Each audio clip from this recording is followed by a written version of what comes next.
Hello everyone. तो आज हम लोग 6th क्लास की हिस्ट्री का 7 चैप्टर पढ़ेंगे जिसका नाम है नए प्रश्न और नए विचार। तो आइए स्टार्ट करते हैं।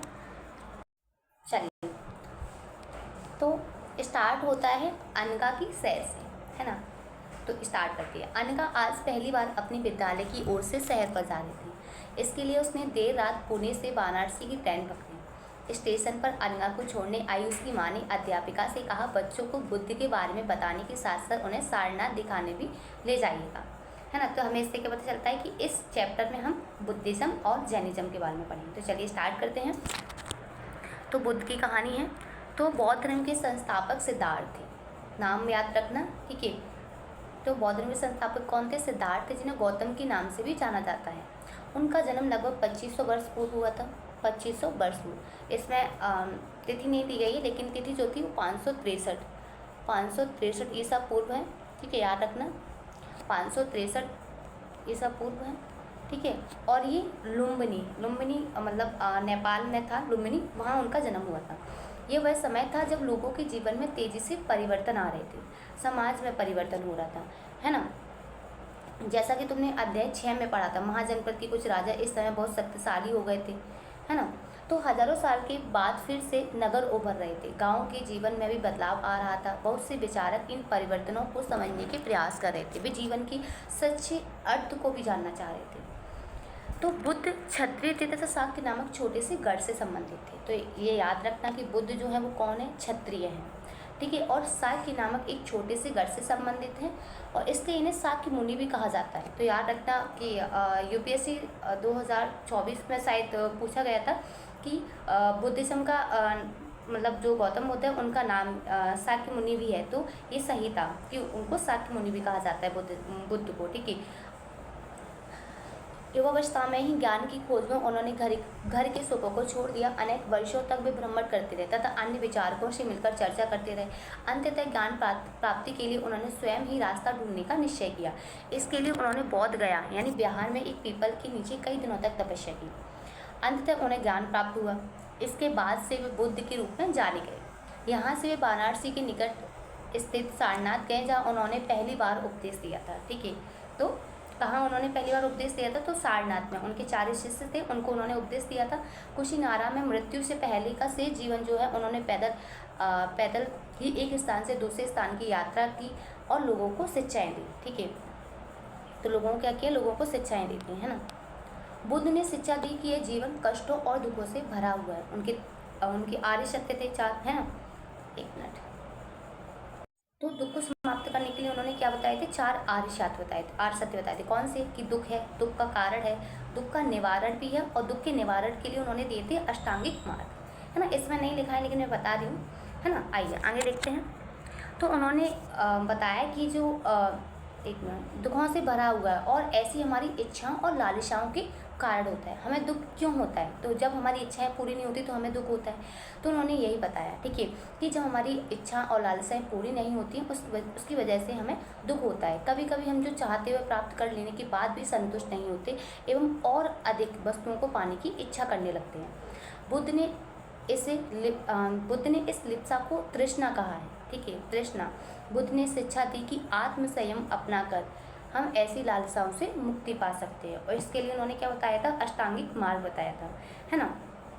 उन्होंने लोगों को दयालु होने तथा मनुष्य के साथ साथ जानवरों के जीवन का भी आदर करने की शिक्षा दी। वे मानते थे कि हमारे कर्मों के परिणाम, चाहे वे अच्छे हों या बुरे, हमारे वर्तमान जीवन के साथ साथ बाद के जीवन को भी प्रभावित करते हैं। तो इसको याद रखना कि गौतम बुद्ध जो है उन्होंने क्या बोला था कि हम जो कर्म कर रहे हैं वो चाहे अच्छे हों या बुरे हों, उनका जो प्रभाव है वो हमारे वर्तमान जीवन के साथ तो पड़ेगा ही। जो हमारा वर्तमान जीवन चल रहा है उस पर पड़ेगा, लेकिन आने वाला जो जीवन है उस पर भी पड़ेगा, है ना। बुद्ध ने अपनी शिक्षा सामान्य लोगों को प्राकृतिक भाषा में दी। इससे सामान्य लोग भी उनके संदेश को समझ सकते हैं, है ना। इससे क्या होता था? सामान्य लोग जो होते थे वो उनके संदेशों को समझ सकते थे, क्योंकि आम लोग भी प्राकृतिक भाषा का प्रयोग करते थे, है ना। अब यहाँ सारनाथ स्तूप के बारे में दिया गया है कि इस इमारत को स्तूप के नाम से जाना जाता है। यहीं पर बुद्ध ने अपना सर्वप्रथम उपदेश दिया था। इसी घटना की स्मृति में यहाँ स्तूप का निर्माण किया गया है, ठीक है। अब बुद्ध ने कहा कि लोग किसी शिक्षा को केवल इसलिए न स्वीकार करें कि ये उनका उपदेश है, बल्कि वे अपने विवेक से मापें इसको। है ना। उन्होंने क्या बोला कि ऐसा नहीं है कि इसलिए शिक्षा ग्रहण करें कि वो मैंने दी है, यानी बुद्ध ने दी है, गौतम बुद्ध ने दी है। उन्होंने ये कहा कि जो शिक्षा प्राप्त कर रहे हैं उसको मापे, विवेक से सोचे क्या ये सही है क्या गलत है, उसके बाद ग्रहण करें। ठीक है। अब यहाँ एक किशा गौतमी की कहानी दी है। क्या होता क्या है, क्या इस कहानी में जो किशा गौतमी नामक एक स्त्री है उसका पुत्र मर जाता है। वह इस बात से बहुत दुखी होती है और अपने बच्चों को गोद में लेकर सड़क पर घूम रही होती है और लोगों से प्रार्थनाएं कर रही होती है कि उसके पुत्र को जीवित कर दे। तो वहाँ एक व्यक्ति मिलता है उसको, वो उनको बुद्ध के पास ले जाता है ना। तो बुद्ध ने उस स्त्री से कहा कि मुझे एक मुट्ठी सरसों के बीज लाकर दो जहाँ किसी की मृत्यु ना हुई हो उस घर से। तो बुद्ध ने क्या कहा था कि मुझे मिट्टी के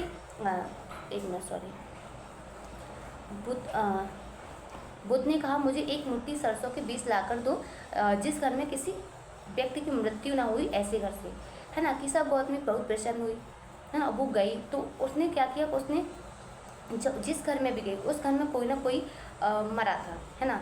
कोई ना कोई क्या हुआ था, किसी न किसी की मृत्यु हुई थी, चाहे वो माता हो, बहन हो, पति हो, भाई हो, चाचा हो, चाची हो, है ना। तो इससे क्या पता चलता है गौतम बुद्ध का इसमें उनका कहना क्या था, है ना। उनकी शिक्षा क्या थी कि जो मृत्यु वो सार्वभौमिक सत्य है, यानी जो पैदा हुआ है वो मरेगा, है ना। तो उनका ये संदेश था देने के लिए। आइए आगे देखते हैं उपनिषद। तो उपनिषद का अर्थ क्या होता है, गुरु के समीप बैठना। तो इसमें क्या किया है, इसमें गुरु और जो शिष्य है, इसमें क्या किया गया है, इसमें गुरु और शिष्य के बीच जो संवाद हुआ है उसका संकलन किया गया है। अब वो संवाद क्या है, तो मृत्यु क्या होती है, मृत्यु के बाद जीवन क्या होता है ना। मृत्यु के बाद क्या बचता है। तो आइए देखते हैं। जिस समय बुद्ध उपदेश दे रहे थे उसी समय या उससे भी थोड़ा पहले दूसरे अन्य चिंतक भी कठिन प्रश्नों का उत्तर ढूंढने का प्रयास कर रहे थे। उनमें से कुछ मृत्यु के बाद के जीवन के बारे में जानना चाहते थे, जबकि अन्य यज्ञों की उपयोगिता के बारे में को जानने को उत्सुक थे, यानी मृत्यु के बाद जीवन कैसा होता है, क्या होता है, उसके बारे में जानने की इच्छा, है ना। और दूसरी कि जो यज्ञ कर रहे हैं इसका फ़ायदा क्या है ना, इससे क्या प्राप्त होता है, इसे जानने की जो उत्सुकता थी वो। इनमें से अधिकांश चिंतकों का ये मानना था कि इस विश्व में कुछ तो ऐसा है जो कि स्थायी है और जो मृत्यु के बाद भी बचा रहता है। उन्होंने इसका वर्णन जो है आत्मा तथा ब्रह्म अथवा सार्वभौम आत्मा के रूप में किया, और वे मानते हैं कि जो ब्रह्म है और आत्मा है वो एक ही है। क्या है, ब्रह्म और आत्मा जो है वो क्या है, वो एक ही है। तो याद रखना कि उपनिषद में किसके बारे में बात की गई है ना। ऐसे कई विचारों का संकलन उपनिषदों में हुआ है। उपनिषद उत्तर वैदिक ग्रंथों का हिस्सा है। उपनिषद का शाब्दिक अर्थ है गुरु के समीप बैठना, और इन ग्रंथों में अध्यापकों और विद्यार्थियों के बीच में जो संवाद हुआ है, जो बातचीत हुई है, उसका संकलन किया गया है। प्राय ये विचार सामान्य वार्तालाप के रूप में प्रस्तुत किए गए हैं, जैसे बुद्धिमान भिखारी, है ना, ये भी वार्तालाप के रूप में प्रस्तुत किया गया है। ये छांदोग्य उपनिषद नामक प्रसिद्ध उपनिषद की एक कहानी पर आधारित है। तो शौनक और अभिप्रतारण नामक दो ऋषि सार्वभौम आत्मा की उपासना करते थे। एक बार ज्यों ही वे भोजन करने के लिए बैठे, एक भिखारी आया और भोजन मांगने लगा, है ना। तो शौनक ऋषि थे, उन्होंने कहा कि हम तुम्हें भोजन नहीं दे सकते। भिखारी ने पूछा कि विद्वजन आप किसकी उपासना करते हो। तो अभिप्रतारणी ऋषि जो थे उनने उत्तर दिया कि हम सार्वभौम आत्मा की उपासना करते हैं। तो उस भिखारी ने कहा इसका मतलब है कि यह सार्वभौम आत्मा जो है संपूर्ण विश्व में विद्यमान है। ऋषियों ने कहा हाँ ये तो सत्य है ना। तो भिखारी ने पूछा अगर ये सार्वभौम आत्मा संपूर्ण विश्व में विद्यमान है तो ये मेरे अंदर भी विद्यमान है। मैं कौन हूँ, मैं इस विश्व का एक भाग ही तो हूँ। तुम सत्य बोलते हो युवा ब्राह्मण, इसलिए हे ऋषियों मुझे भोजन न देकर आप उस सार्वभौम आत्मा को भोजन देने से मना कर रहे हो, है ना। भिखारी की बात की सच्चाई सुनकर ऋषियों ने उसे भोजन दे दिया। ठीक है, तो ये एक उपनिषद की कहानी है, वार्तालाप के रूप में प्रस्तुत की गई है ना। आइए आगे देखते हैं। इन चर्चाओं में भाग लेने वाले अधिकांश पुरुष ब्राह्मण तथा राजा होते थे। कभी कभी गार्गी जैसी स्त्री विचारकों का भी उल्लेख मिलता है। गार्गी है, मैत्रेय है, ये उत्तर वैदिक काल की है। अगर आप वैदिक काल में जाओगे, ऋग्वैदिक काल में जाओगे तो उसमें अपाला है, घूषा है, विश्वारा, लोपामुद्रा है ना। और जैसे ही आप उत्तर वैदिक काल में आओगे तो आपको वहाँ गार्गी मिलती है, मैत्रेय मिलती है ना। निर्धन व्यक्ति इस तरह के वाद विवाद में बहुत ही कम हिस्सा लेते थे। लेकिन इस तरह का एक प्रसिद्ध अपवाद है सत्यकाम जाबाल का है। सत्यकाम जाबाल का नाम उसकी दासी माँ के नाम पर पड़ा है। सत्यकाम के मन में सत्य जानने की तीव्र जिज्ञासा उत्पन्न हुई। गौतम नाम के एक ब्राह्मण थे, उन्होंने अपने विद्यार्थी के रूप में स्वीकार किया था। वह अपने समय के सर्वाधिक प्रसिद्ध विचारकों में से एक बन गए, है ना। उपनिषदों के कई विचारकों का विकास बाद के प्रसिद्ध विचारक शंकराचार्य के द्वारा किया गया है। तो ये इसको याद रखना कि उपनिषद के कई विचारकों का जो विकास है वो बाद में किसने, शंकराचार्य के द्वारा किया गया है। ठीक है, आइए अब है व्याकरणविद पाणिनि। तो हमें पता है कि पाणिनि जो है उन्होंने अष्टाध्यायी लिखी है व्याकरण में, है ना। तो आइए देखते हैं। इस युग में कुछ अन्य विद्वान भी खोज कर रहे थे। उन्हीं प्रसिद्ध विद्वानों में एक पाणिनि ने संस्कृत भाषा के व्याकरण की रचना की है। उन्होंने स्वरों तथा व्यंजनों को एक विशेष क्रम में रखकर उनके आधार पर सूत्रों की रचना की है। ये सूत्र बीजगणित के सूत्रों से काफ़ी मिलते जुलते हैं। इसका प्रयोग कर उन्होंने संस्कृत भाषा के प्रयोग के नियम लघु सूत्रों के रूप में लिखे हैं। और किस पुस्तक में, तो अष्टाध्यायी में, जो 8 अध्यायों में विभाजित है। क्योंकि याद रखना पाणिनि की बुक कौन सी है, तो वो अष्टाध्यायी है, संस्कृत में लिखी गई है और व्याकरण की रचना है ना। आइए अब हम देखेंगे जैन धर्म।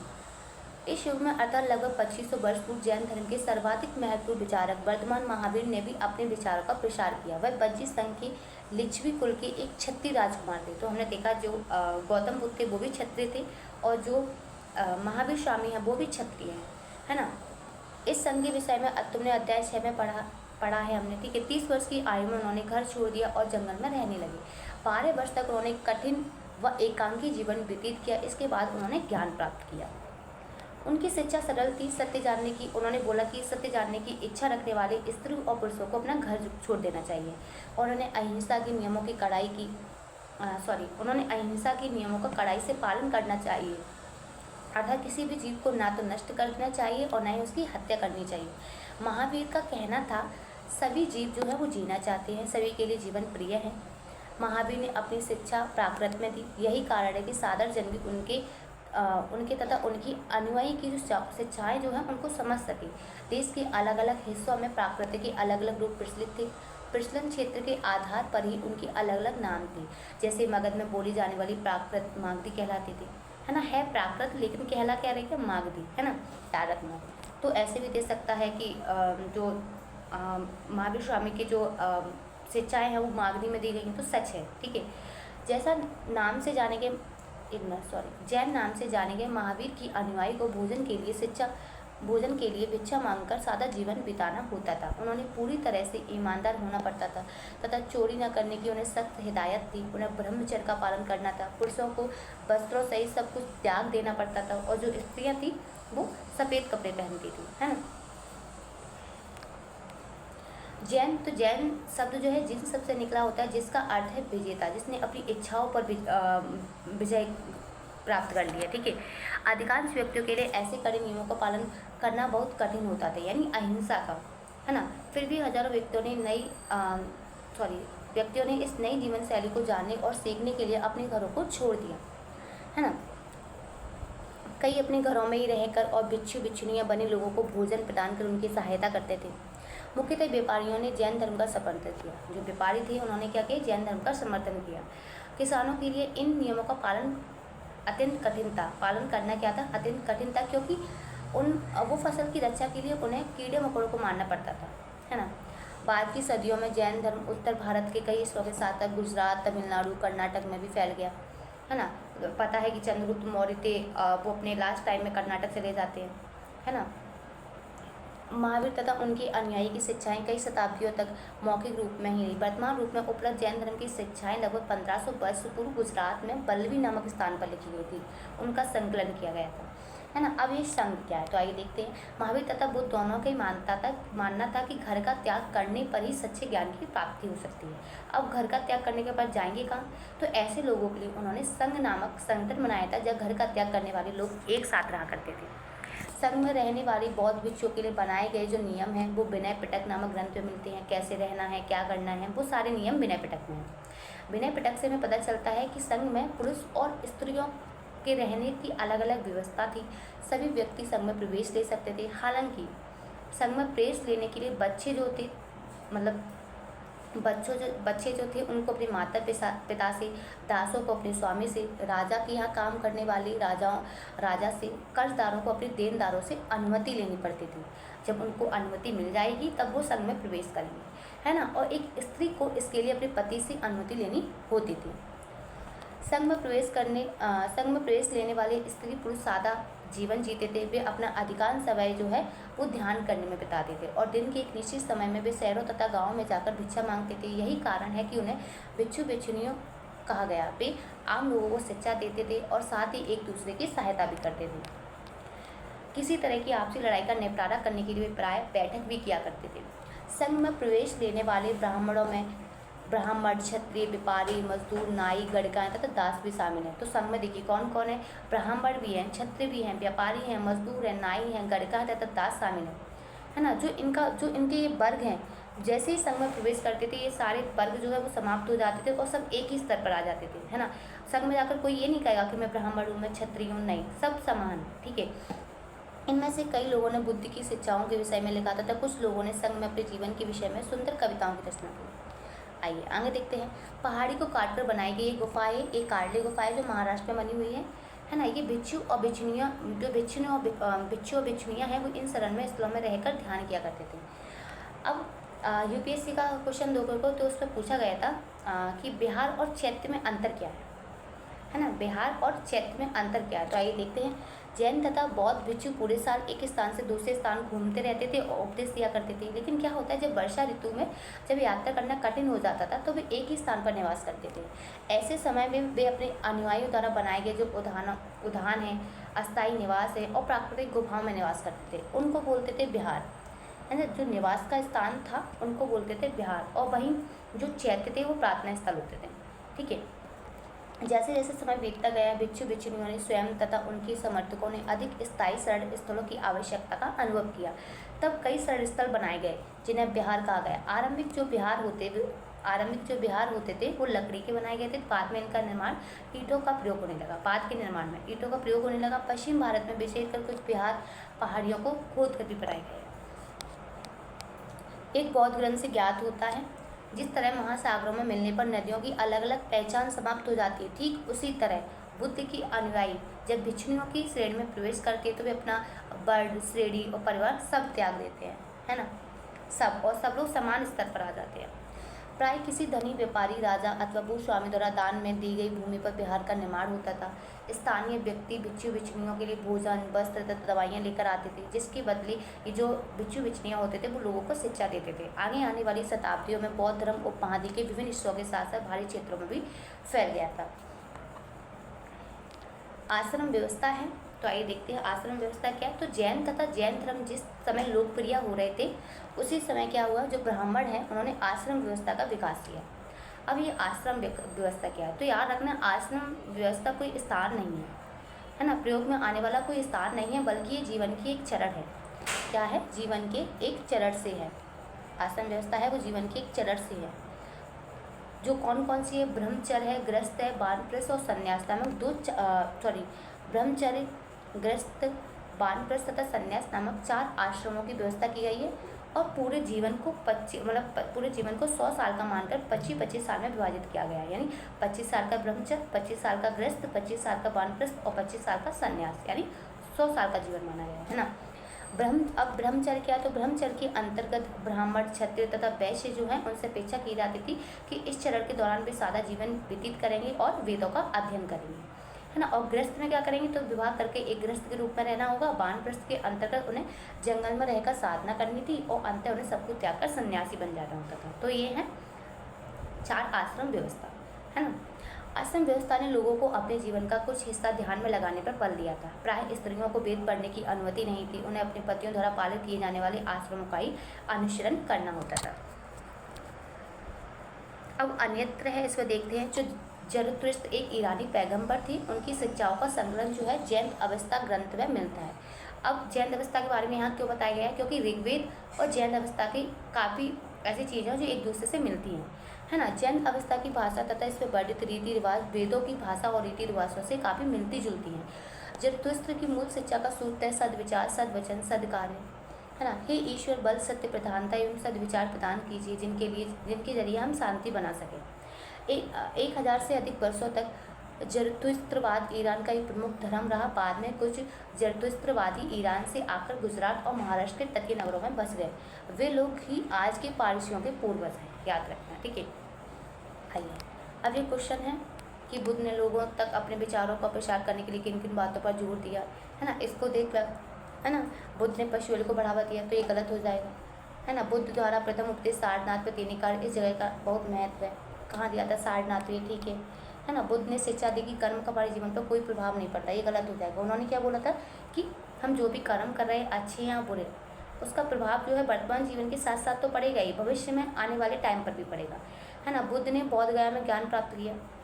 उपनिषदों के विचारकों का मानना है कि आत्मा और ब्रह्म वास्तव में एक ही है ना। अब उपनिषदों के विचारक किन प्रश्नों को उत्तर देना चाहते हैं, तो अभी हमने पढ़ा उपनिषद का अर्थ क्या होता है, तो गुरु के समीप बैठना। जो गुरु और शिष्यों का संवाद है उसका संकलन किया गया है कि मृत्यु के बाद क्या होता है, यज्ञों की उपयोगिता क्या है ना। मृत्यु के बाद कुछ तो स्थायी रहता है, वो क्या है, तो उसको उन्होंने नाम दिया आत्मा, है ना। उन्होंने बोला आत्मा और ब्रह्म एक ही है, तो इसमें इन सब चीज़ों का बताया गया है ना। अब महावीर की प्रमुख शिक्षाएं क्या थी, है ना, ये आप बताइएगा। और चलिए हमारे चैप्टर कंप्लीट होता है। Thank you.